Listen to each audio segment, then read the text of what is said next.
Good morning. Welcome to Thursday at SEC Football Media Days, and we'll begin our day with the head coach at the University of Arkansas, Sam Pittman, who's entering his 5th season as head coach of the Razorbacks.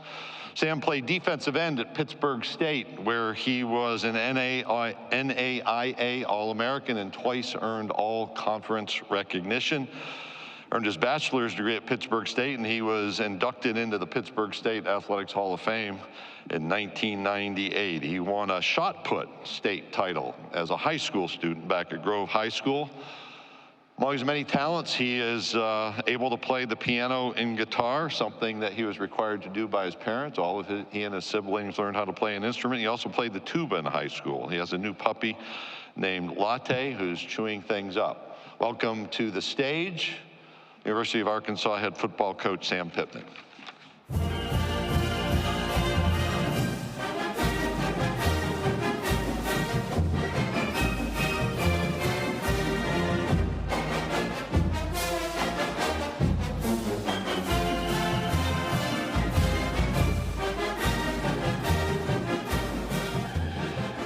Good morning, everybody. My buddy Jim Chaney said NAIA means never an ineligible athlete, and that's how I got into school, but I don't know about all that. Thank you, Mr. Sankey. Appreciate it. What a wonderful job he does for us. We are prepared. Never is there a moment where we're going, we find out something from the media, from a different conference. And we are very, very lucky, very fortunate to have Mr. Sankey as our leader. I want to tell a story about Monty Kiffin. And he was the defensive coordinator at Arkansas in 1977, 78, and 79.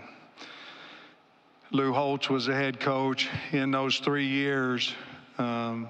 With his expertise of coaching defense, the Razorbacks finished 3, 11, and 8 in the national polls when Coach Kiffin was the defensive coordinator.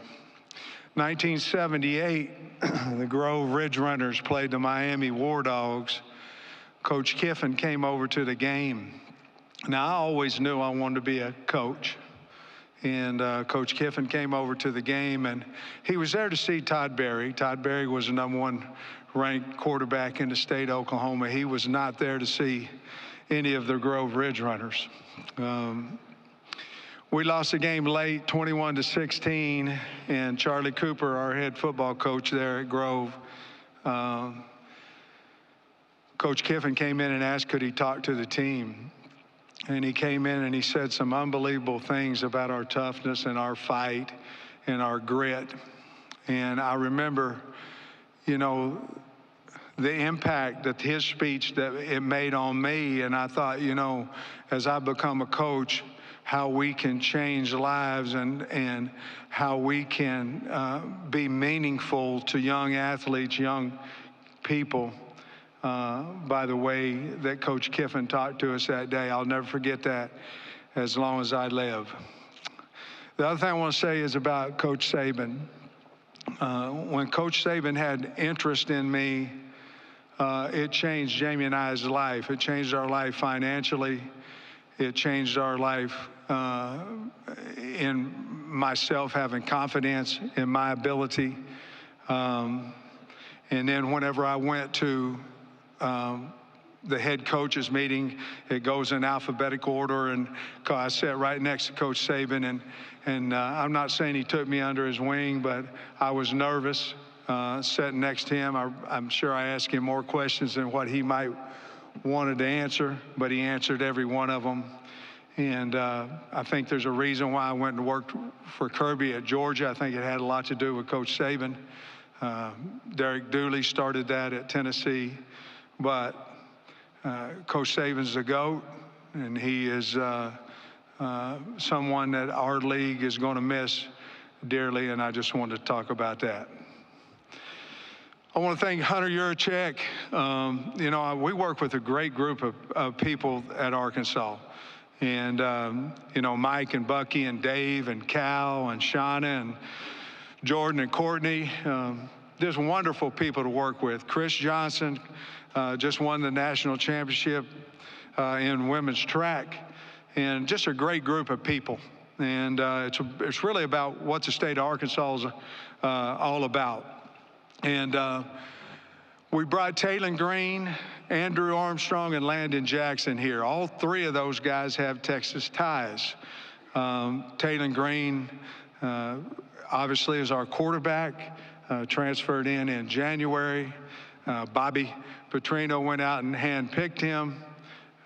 He's perfect for what Coach Petrino wants to do for our offense, and he's got great leadership skills. He's a wonderful athlete, and I'm excited for you guys to meet him today. Andrew Armstrong is also from Bishop Dunn here in Dallas, a wide receiver. He was our top production wide receiver last year. He's excited to be back in Dallas.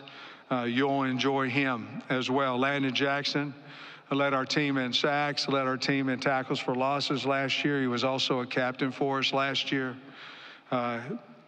He's right here from Pleasant Grove High School in East Texas, and we're happy to have those three with us. They, along with a lot of guys, are developing a culture, along with Ben Souders and the Streak staff, that is like no other. I'm so excited about this football team, and I'm excited about the talent level, but I'm also excited about the culture, about the way these guys treat each other, the way they talk to each other, the way they go out with each other, the way they compete against each other. Over the past 4 years, we've been invited to 3 bowl games. 2 of the last 3 years, at some point in the season, we've been ranked in the top 10. And I love this team. I love our coaches. Our expectations are as high as they've ever been for this season coming up. If we can take 4-20 to 9-4, we can deal with 4-8 too, and that's what we're going to do. I'm very excited about the Arkansas Razorbacks. Coach and staff, we have a new coordinator, Bobby Petrino. You guys are very familiar.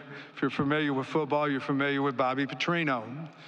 Did a wonderful job at the University of Arkansas and other places. Been a head coach in the National Football League as well.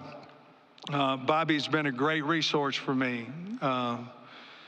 Not only I think he's a wonderful offensive coordinator, he also was a very successful head coach, and so there's a lot of times where I'm able to run things by him, and we decide collectively at times what's best for the University of Arkansas football team.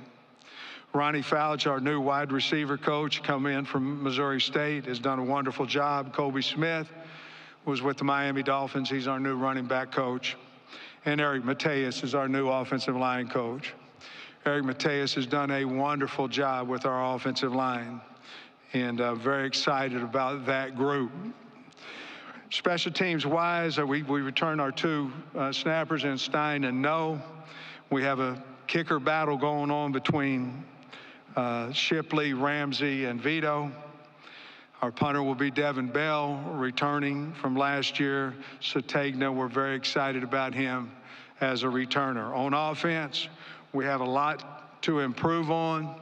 We think we address that in the portal with 4 offensive linemen and 3 portal running backs.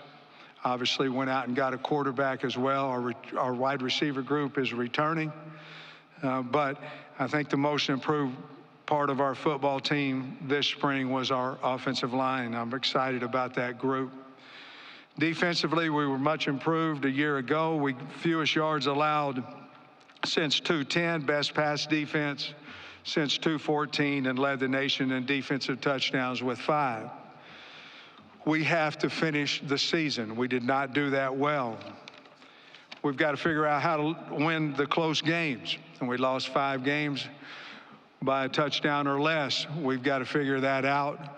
We feel like we're well on our way to getting that accomplished. I like the new schedule format. I think we're going to be able to see every team in our stadium over a 4-year span, and we'll be able to go to every team stadium in the SEC. This year, home with Tennessee, LSU, Ole Miss, and Texas, and away with Auburn, Texas A&M, Mississippi State, and Missouri. We play 7 preseason top 25 teams. That's how it is in the SEC. They also have to play the Arkansas Razorbacks. We're excited about our non-conference opponents this year. We go to Oklahoma State week 2. I really like that game. It's 3 hours away. They have a great program, great coach. Excited about going over there to Oklahoma State. 13 returning starters, 5 on offense, 6 on defense, and 2 on special teams. We added 17 high school scholarships addition and 22 through the portal that were scholarship players. 2024 season's a fresh start. We've been working tirelessly to address the areas we need improvement. Our players have shown remarkable resilience and commitment this offseason. We know our fans deserve a team that competes at the highest level. We're committed to making that happen. The support from our Razorback community has not wavered. It fuels our drive to turn things around. Our focus is to embrace the hog, which means we need to be tough, we need to be together, we need to be consistent, accountable, and do it with pride. I think we've accomplished that this summer. We've accomplished that through the spring ball. Every setback's an opportunity for a comeback. We've embraced that mindset. I believe in our players and our staff and our state and our direction that we're heading in, and that we're going to rise to the challenge for a great 2024 season. With that, I'll take questions. Thank you, Coach Pittman. If you have a question, please raise your hand. We'll bring a microphone to you. Daniel, Nolan, or KD. And please state your name and affiliation. So we'll come all the way up here to the front. Start here on the second row right here on the aisle. Trey. Hey, Coach. Trey Biddy, Hog Sports, 24/7 Sports. I know you guys look day to day into that first game, but I am curious, you've seen the schedule. What do you think about playing your first 5 games in 5 different venues? I don't know if any other team in the country is doing that. And yeah, just what do you think about that challenge, and have you given it much thought? Well, yes, we've obviously talked about the schedule. The deal with that, Trey, is you know, as long as we are involved in the game in Dallas and we're involved in the game in Little Rock, we're going to have home games. This one in Dallas is an away game, but we're going to have home games that are away from our university. And I can remember, I think we had a stretch in there where we had, maybe it's 2 years ago, where we had 3 home games on the schedule, but we played in Razorback Stadium 1 of those, 5 games. That over the three of the 5 were home. All I can say is we're going to try to embrace that. Last year we had the away games right there in a row. What was it, at Alabama, at LSU, on the road. We need to do a better job than what we did a year ago. The difference is a little bit too, Trey, is the time. There'll be at 11 o'clock, there'll be at noon, there'll be a night game. So we'll certainly have to get ready for that. I do know that our first 2 games are going to be at night and then in the morning, and then our third game is going to be in the afternoon. So we'll have covered all those. So then the 4th and 5th time we go to a new venue, at least we should have been able to cover the time frame of the game and the schedule that wise with the kids. Coach, we're going to go straight right in front to the right near aisle. Good morning, Coach. Morning. Cody Clearman on Texas football. Last time Texas played Arkansas, it was not a good outcome for Texas. They come back to Fayetteville this fall, and coming into the SEC adds a new layer of the rivalry. Steve Sarkisian was quoted saying, Arkansas hates Texas more than they like themselves. I just want to know what your response to that statement is. Well, I will say this. We hadn't played Texas for years, and when we played them a couple of years back, it was the most excited our fan base has been in a while. So I would say he's probably right. The difference is Texas is certainly a different team. than what we played. That was his first year there, and now, obviously he's a great coach, great guy, and got a wonderful football team. But I'm glad that we're going to play them at home again. I don't know if that's fair because they came there 2 years ago, but it's an early morning game. But he's probably correct. You'd have to ask the old hats of Arkansas, but he's probably right. Coach, will go straight in front of me, my table. Barry? Yeah, Barry Trammell, Tulsa World. Hey, Barry. How you doing? Good to see you. Sam, we've got a 12-team playoff now. A lot more access to what people would consider a successful season. What does that do for a program like Arkansas? Well, I think it gives you life. I do. We're all striving to get in the playoffs, including the University of Arkansas. And, when you lose a game and it's a 4-team, you got a problem. Georgia last year, one of the best teams in the country, didn't get in the playoffs, lost one game. And so this is going to give, I think you're going to see better football towards the end of the year because you're going to see some two-win teams get into the college playoffs, or two-loss teams get into college playoffs. And I just think it's going to continue to keep your team alive as you move forward. I think you're going to see better bowl games out of it, better teams in bowls. I think this 12 teams is going to make a big, significant difference in college football. Coach, we'll go to this section and over to our right in the middle. Coach. Emily Grace McWhorter from the next round. Last season, we saw flashes of just how good your Arkansas team can be. This season, how do you maximize on that potential? Well, that's a great question. I think ours is all about consistency and finishing. Again, we lost 5 one-score games, but I think you're going to say that next year. You're going to say you either won them or, you know what I mean? You're not going to beat somebody by 21. It's hard. In this league. So I think it's going to be consistency, better game planning. We've got to be able to run the football.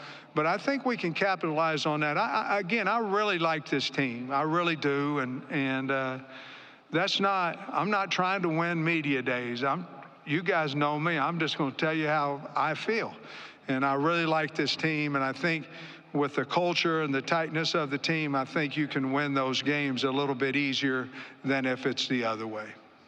Which will stay the center aisle right along the near aisle.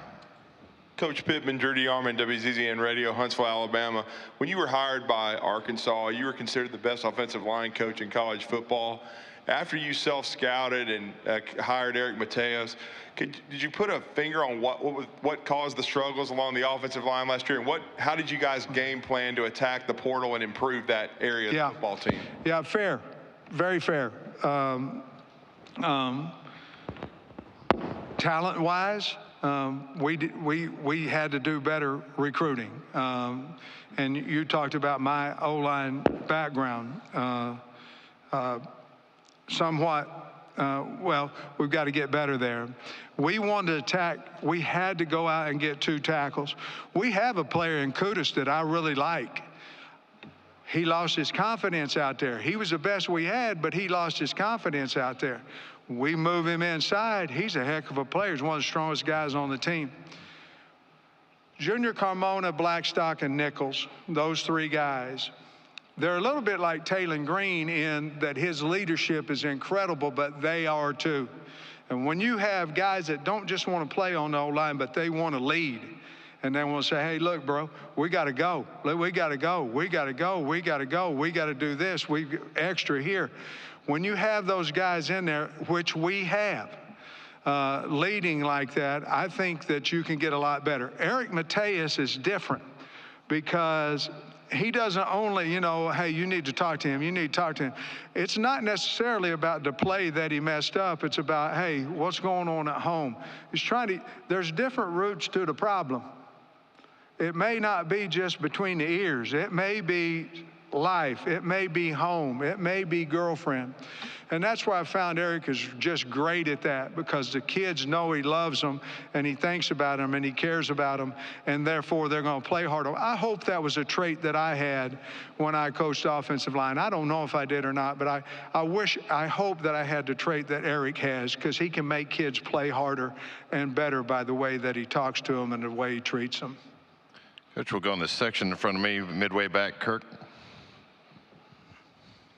Hey, Coach. Steve Moulton, WZZN out of Huntsville, Alabama. Hope you're doing well. Doing great. I believe I heard you right when you said 17 high school players in this recruiting class, yes, but also 22 out of the portal.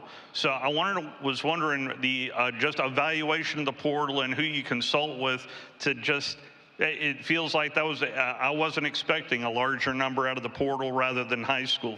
Sometimes what ends up happening is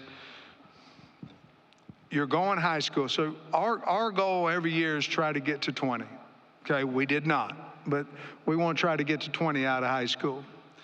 The next thing you do is go, okay, how many scholarships do I have? I need 3 O linemen. I need 2 D linemen. I need, and our guys at Arkansas ask me that all the time. They ask me, okay, where are you going to go? There's the next number. And then what you hope you get is a trade for a trade.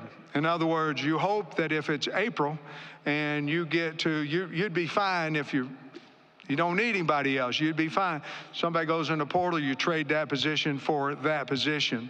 That's what happened this year, and that's where the 8 came in at the 7 at the end, which made that number somewhat larger.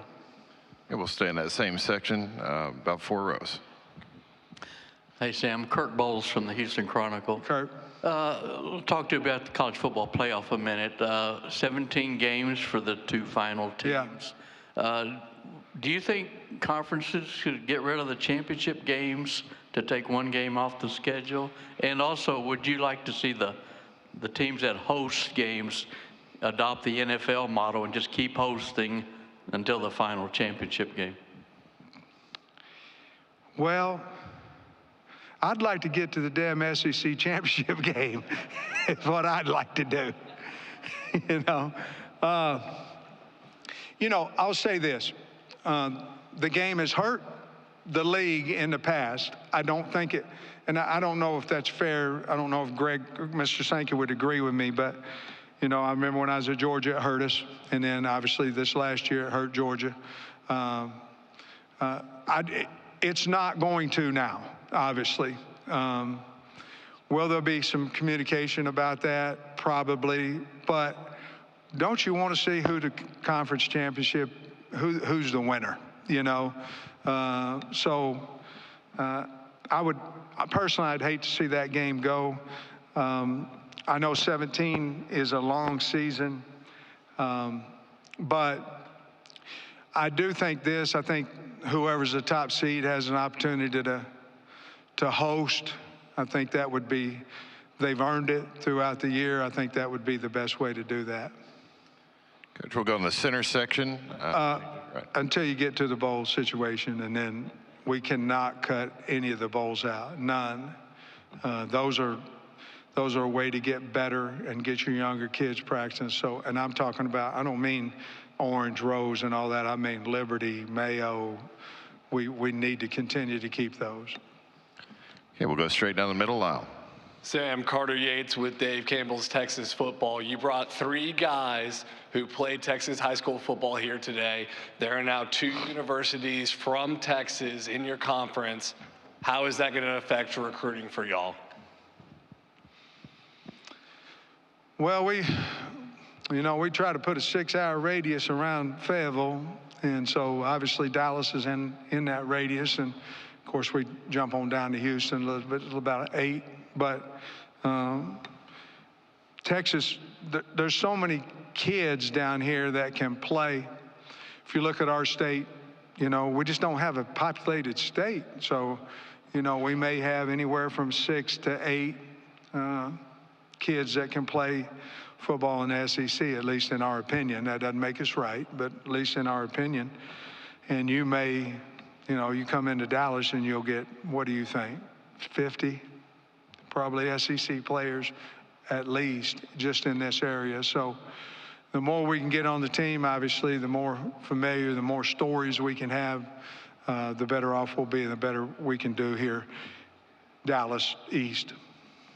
Okay, we'll go right up front here in front of me. Tom. Hey, Sam. Tom Murphy, Arkansas Democrat. Yeah, Tom. You added Bobby Petrino to your staff, already had a big name in Arkansas. I'm wondering how your mesh with him might be better than what it was last year at Texas A&M. Man, that's hard to say because I'm not positive what happened over at A&M. Here's what I know. I hire people. I give my opinion, but he's the offensive coordinator, Travis the defensive coordinator, and that's his responsibility. Eric Matei's the O-line coach. Now I'm the oldest GA in the country. I'm helping him. I would want to work for me. I would want to work with me if I was an offensive coordinator, because I'm going to let you go get them. Now, I've got my ideas, and I'm going to come in. I'm going to have my tape up there, and I'm going to go, okay, I see this, I see this, I see this. But I would think if you asked Bobby and Travis and Scott Fountain, they'd say he gives me the freedom to run what I think is best. And I don't know about A&M. I don't know that. I just know that we've given him the freedom to go score points. Time for a couple more. We'll start in the section in front of me near the back. Hey, Sam. Connor O'Gara, Saturday Down South. Speaking of Bobby, for those of us that don't get to see you on a daily basis and see your interactions with him, what's it been like having Bobby back in Fayetteville? It's been great. I mean, he's passionate about he loves the Hogs. He likes to win. He likes to score points, you know, so it's been great. Again, I mentioned it before. I had Barry before that I could bump some head coaching questions off of. As I get older, the questions aren't as many, but or as I get more years of being a head coach. But it's like a security blanket. I got Bobby there. I had Barry there. I have Bobby there that I can run off things. And both those guys are not, hey, we need to do this, we need to do this, we need to do this. I'll ask them a question, and I want their opinion, and they know it. And we'll agree on it or we won't, but we're both grown men, and if we do, we do. If we don't, we don't. We'll move on down the road. But that's been very beneficial to me, and I really like him, and I have a lot of respect for him. So it's just he spends more time in my office than anybody, and I apologize to him, but I say, hey, Bobby, come, you know, and I don't know if he likes it or not, but I do make him talk to me a lot.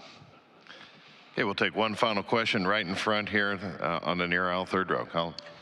Hey, Sam. Colin Wilson with the Action Network. Last year, you and I discussed the hire of Travis Williams, how aggressive he was from UCF, and you said not a lot of cover zero is going to be needed. It looks like 52 plays came in cover zero. But with this defensive line and how talented they are, is the plan to be even more aggressive with blitz, maybe even more cover zero than 52? You know, I had a question earlier today about, you know, close games, tight games. Some of our discussion has been about our aggressiveness during the end of games defensively. You know, I think Travis did a wonderful job for us last year. But I don't want to handcuff him either, you know. So 52 of those plays, will it go up? Probably. But I do think we're a little bit better at corner and a little bit better in the safety spot to be able to cover zero, cover true man, that we can do that. Coach Pittman, thank you for your time this morning. Thank you, everybody. Appreciate you. Go Hogs.